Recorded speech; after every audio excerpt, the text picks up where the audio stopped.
Hey, what's up? Andrew Kramer here for VideoCopilot.net, and welcome back to another very exciting tutorial. Today we're going to take a look at Element 3D version 1.6. So not too long ago we released version 1.5 and it had a lot of great features like animated OBJ sequences, glow with chromatic diffraction, and some other great options. And today we have an equally exciting update in Element 3D version 1.6. So let's jump right in and take a look at some of the new features. The first feature we're going to take a look at is in this cheesy example of Air Force One cruising through the Alps for some type of vacation, I'm sure. One of the things I like to do is combine Element 3D with particles. So I'm using some trap code particular here, and Element 3D is rendering our airplane. Now, if we come up here, I've got some particles, and just they're streaming off the end of the wing there. Let me shut off the motion blur here. So one of the challenges of working with Element 3D is placing other effects on the surface of 3D objects.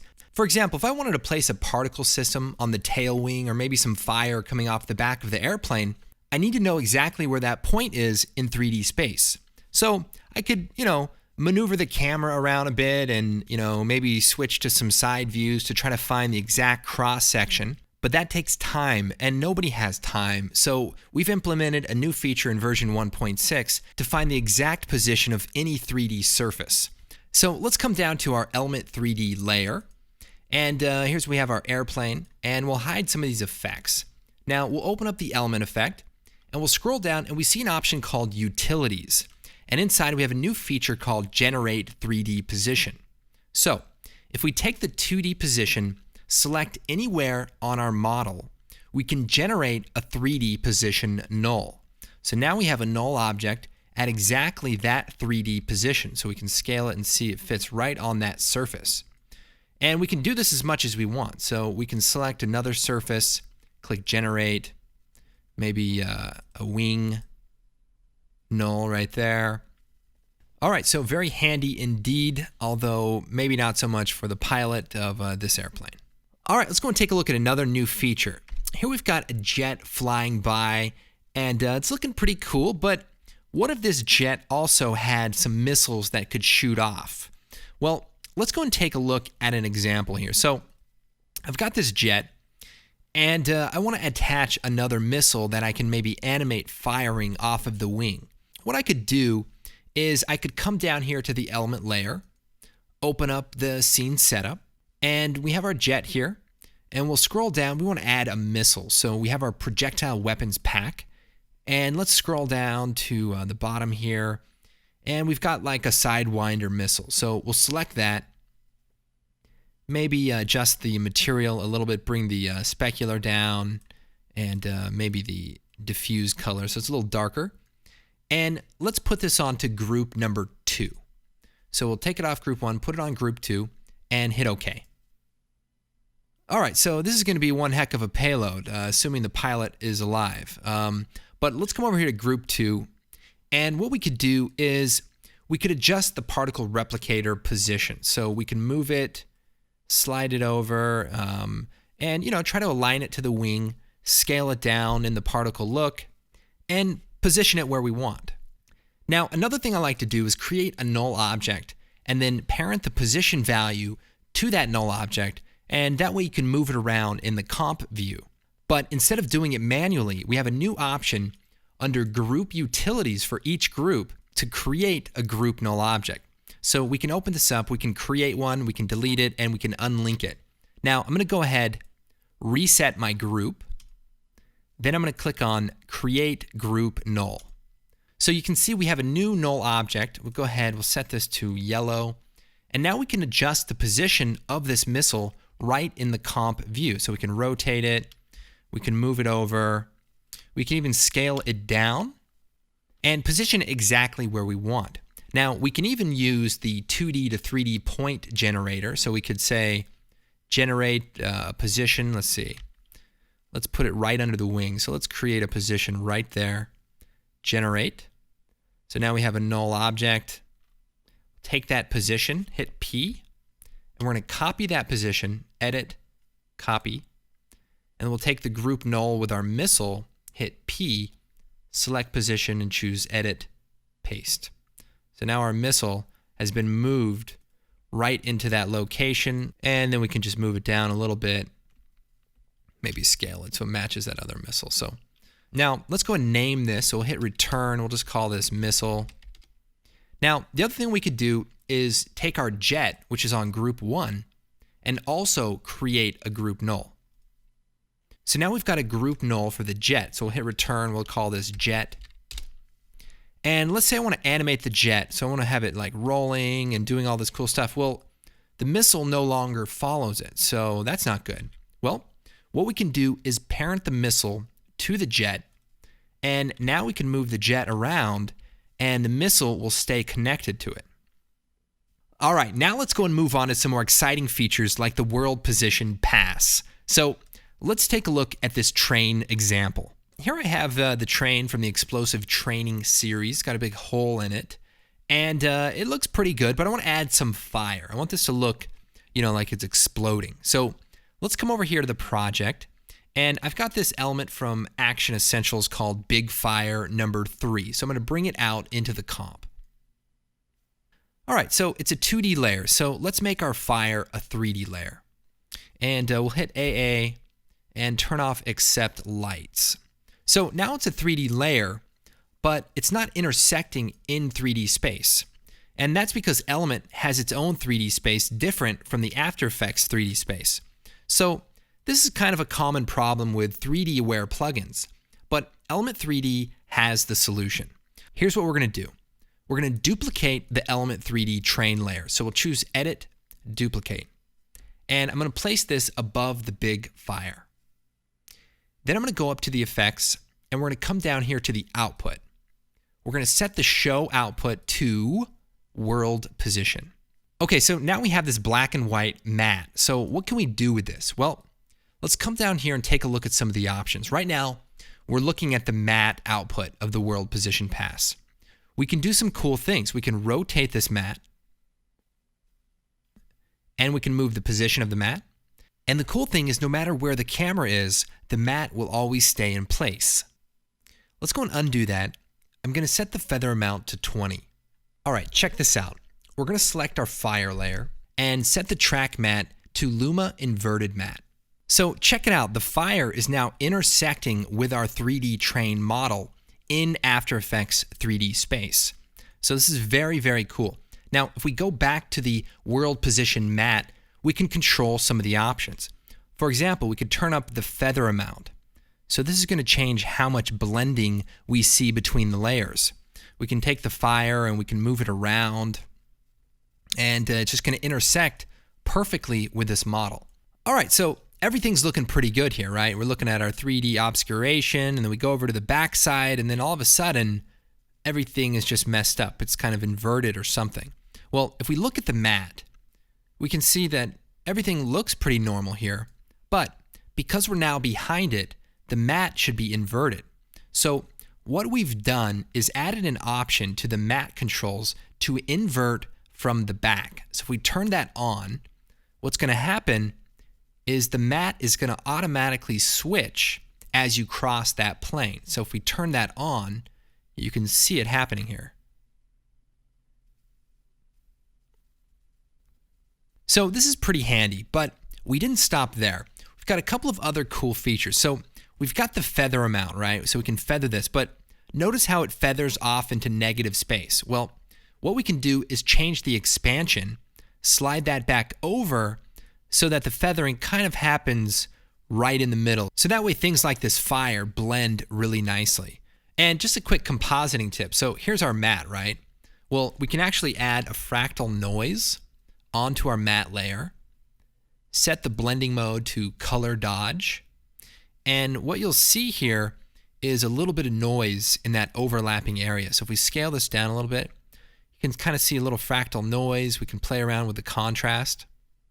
So if you look closely, you can see the fire is a little bit more rugged and not just perfectly smooth. So you can kind of see the difference here. And of course, you can play around with the brightness to shift the position of the matte. So just kind of a handy feature for fire and organic type of effects. Now, coming back to the world position pass, we've got another handy utility to create a world position null.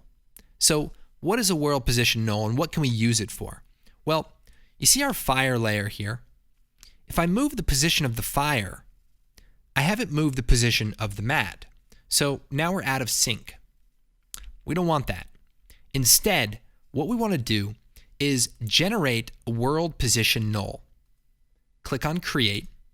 So now we have our world position mat. So we'll just make this yellow and we'll rename it here. And this is the position where the mat is. So if we look at it just by itself, we can move this around. So this is kind of cool. We can rotate it.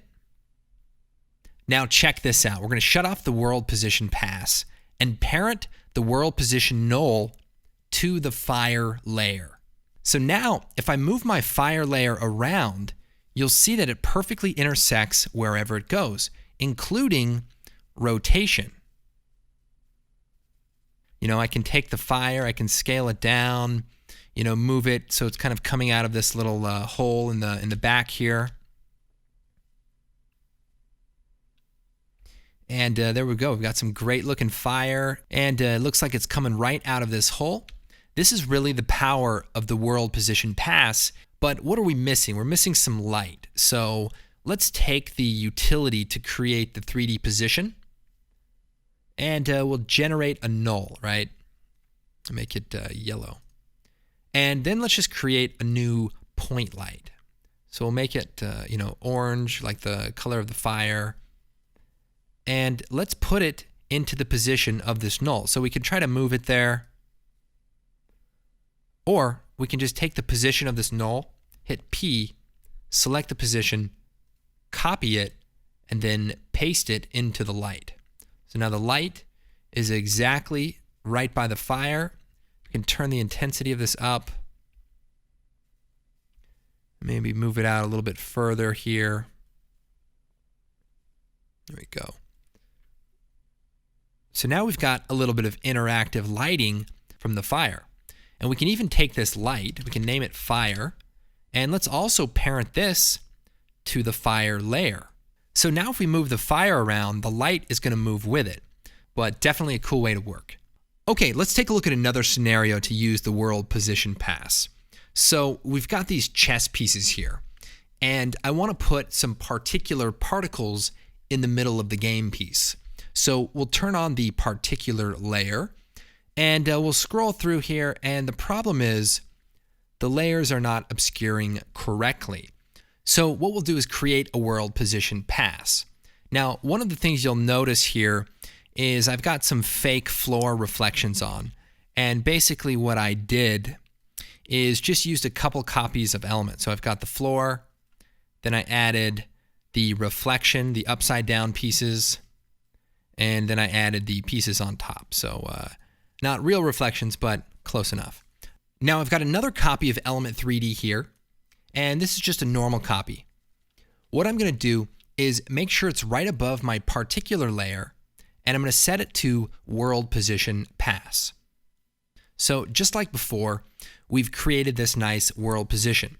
So what I'll do is take the particular layer and set the track mat to Luma Inverted. Now, the way to think about the mat is, if we bring up the options here, whatever you want to have in front. So the pieces here, we want them to be in front of the particular layer. So what we want to do is rotate the mat until only those pieces are selected. So what we might do is set this to 90 degrees, maybe bring the feather amount down, and even turn up the expansion a little bit. So now the white pieces are in front. So then we'll shut this off, and right away, we've got the particular layer is now being obscured. Okay, so this is looking pretty good, but what happens if we rotate the camera to the other side? Well, first, I'm going to take my particular layer, and I'm just going to lower the particle count just so this can speed up a little bit faster. Just turn it up so that'll render a little faster. And what I'll do is I'll bring the camera around to the back side, and oh, it's all messed up again. What do we do? What do we do? Well, we can't use the same trick as before because the particles are not a flat layer. They have volume. They have three-dimensional volume. So what are we going to do? Well, let's go to our new matte layer. And there's an option called Face Camera. So if we turn that on, the matte is going to rotate towards the camera. So if we shut the rotation off and then choose Invert Matte, now as we rotate around, the matte is going to update so that the white is always in front. So if we take a look, the particles are behind the pieces. We come over to the side here, we come over to the back, and the particles are also behind the pieces. So now we're getting an accurate obscuration from all around the chess pieces. Let's go and take a look at one last scenario with the world position pass. So I've got this jet and some particular smoke, and we'll just turn these two layers on. So right now they're not intersecting correctly. The particles are just rendering on top. So I've created a world position pass already, and I'm going to scroll down and I just need to rotate it. And then I'm going to move it to the back here.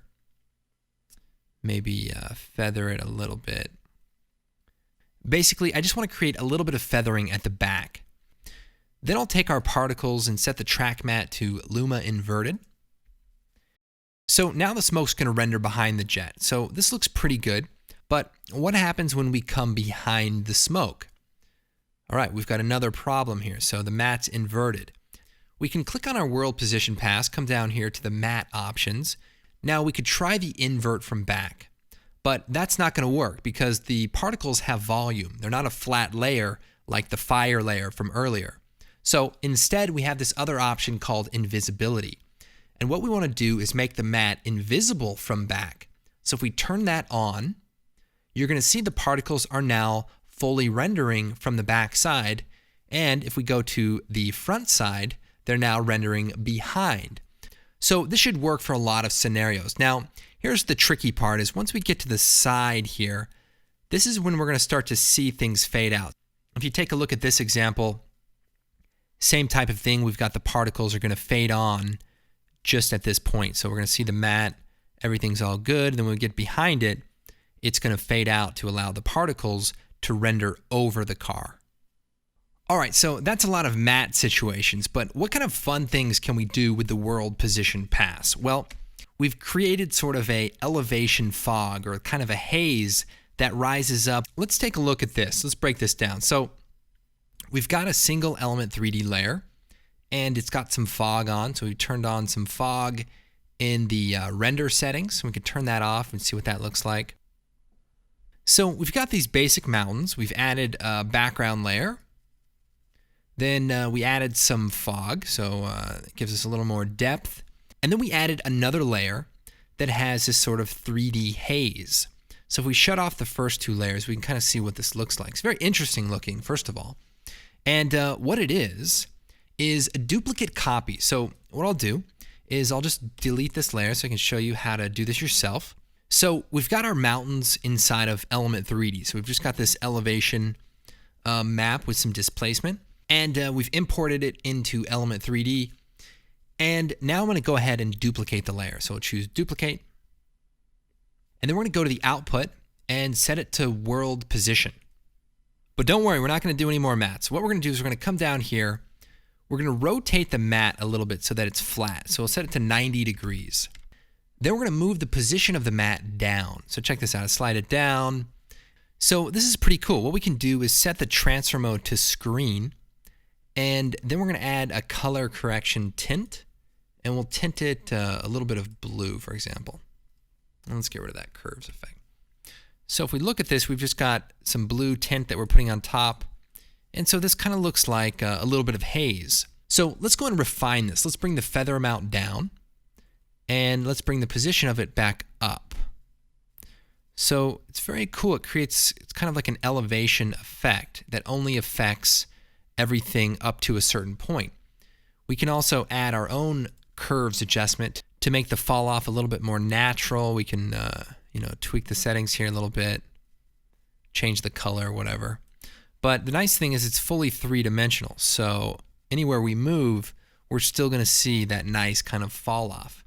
So this is looking pretty good. And the other thing I did is I took a couple elements from Action Essentials 2 basically some atmospheric elements, just some, smoke machine kind of elements, and place them in 3D space just to give it a little bit more distinction in the beginning so that we can tell that we're looking at some kind of fog or haze. And of course, always be thinking of new creative ways to use these features to solve your own technical problems while working with Element 3D. Okay, let's go and take a look at another fun feature. This is called planar mapping. So we take a look at this animation. You can see we have some cool things going on, sort of this cascading effect. Well, what I've done is I've taken this gradient image and I've mapped it along the surface of the balls. So let's go and take a look at how this is set up. What I'll do is select our Element 3D layer. Now, I've taken our gradient and I've selected it as a custom texture map inside of the element dropdown. So we've selected the gradient layer. And what that allows us to do is access it from inside the scene setup. So click on that. And here we have our ball with our texture. Now, I'll go ahead and just delete this and show you what I did. So I went down to my primitives and I selected an HD ball, so sphere HD. And for the material, I set the color to black and turn up the reflectivity a little bit, as well as the Fresnel. So we've got this nice black material. Then for the illumination map, I've set the texture. So instead of loading a texture, I'm going to use the custom layer number 1 called gradient. Hit OK. Then we're going to scroll down and turn the illumination up to 100. So now we've got this nice looking texture. I can hit OK and we can take a look. Now, if we click on the object, this is where you'll see the new feature. Basically, under model and surface mapping, but now we've got a few new options like planar and polygon. Let's come over here to a more complex object like a sound and music object. So let's just pick some headphones here. It's my favorite model to use for whatever reason. And instead of using this material, I'm going to use our new material that we just created. So we'll drop that on our headphones. So this looks pretty messed up. The UVs are not going to help us. So what we'll do is click on the object, scroll down and change the texture mapping to plane XY. So what this does is makes the texture two-dimensional. So one of the things we can do is turn up the repeat amount. So we can turn that to 2, for example. And this creates a really interesting look. We can change the offset. Another interesting thing is that it works on all types of models. So for example, the Metropolitan Pack, right, has a bunch of cities and buildings. Well, we can load up a really complex model of a city. And instead of using all these city textures, we can just take our new material, drop it on there, right? Now this is going to look a little funky at first, but once you set the texture mapping to plane XY, you're going to have this sort of interesting look here. So let's set the UV repeat amount up to like 3. So we get some nice detail. We'll hit OK. And let me just move back here. And I'm just going to go ahead and reset the group. So now we have our little mini city here. Maybe we add a little bit of contrast. So then as we animate through time, we get this kind of funky color effect. So definitely some fun things that you could do with this. Here's another fun feature we added to the animation engine. So you can see we've got this nice cascading animation effect that happens circularly. So it happens around this shape. And here's another example. We've got kind of like a domino type of effect. So this is a pretty simple animation. They both only have 2 keyframes. Let me go and show you how this is set up. Basically, I've got a fresh copy of Element here with a simple plate. And I'm going to go inside of Group 1 and set the replicator to a ring. And we'll turn up the particle count. And let's turn the particle look size down. So particle size, scale it down. And right now we can do some fun stuff. So we can rotate them. We can even change the rotation point. So right now they're rotating around the middle, but we can go inside of the scene setup. And if we turn the grid on here, we can see the anchor point is right in the middle. But we can change that and set it to, say, the bottom. So now the anchor point is on the bottom, and we'll hit OK. So now if we rotate this, I'm going to rotate around the bottom point. Now, all of this is already in version 1.5, but what's new in version 1.6 is the ability to animate sequentially. So real quick, we'll go into the scene setup. I want to go ahead and put this onto group 1 and group 2 so we can use the animation engine. We'll hit OK. And let me take group 1, copy all the settings by hitting copy, go to group 2, and paste all the settings. So then if we go to group 2, we can, we can move these up and, maybe go to the particle look and rotate them or something, just to give it some variation. So then if we come down here to, first of all, let's go to the render settings and turn on a little ambient occlusion, just so this looks a little better. Turn on the illumination influence down to 0, since the material has a little bit of an illumination. Okay. Just give it a little more depth there. Nice. So that's an unrelated step. But we'll go into the animation engine, turn it on, enable it.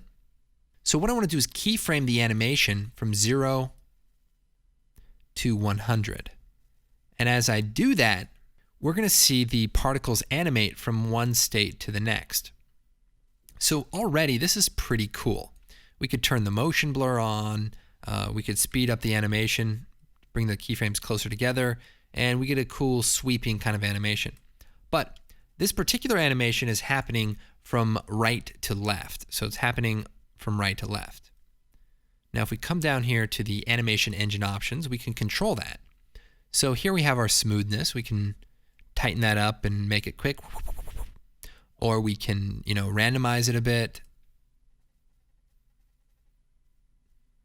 So that's really cool. Turn this back up to like 50. But one of the things that you could not do before is animate them sequentially in order of the particle count.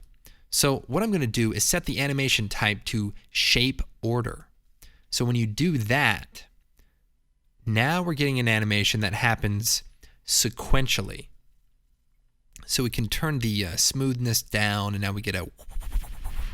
There's definitely some cool things that you could do with it, some cool animations. You can also change the shape order offset, so change what particle starts. The domino effect is kind of the same thing.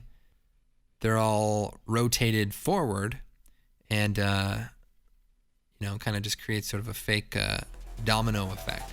All right, well, I hope you guys enjoyed this video. Element 3D version 1.6 is a free upgrade. We've really been working hard to try to find better ways to work with Element 3D, and hopefully the World Position Pass and some of the other great new features will help you along your journey. My name is Andrew Kramer. Thank you again for watching, and we will see you next time.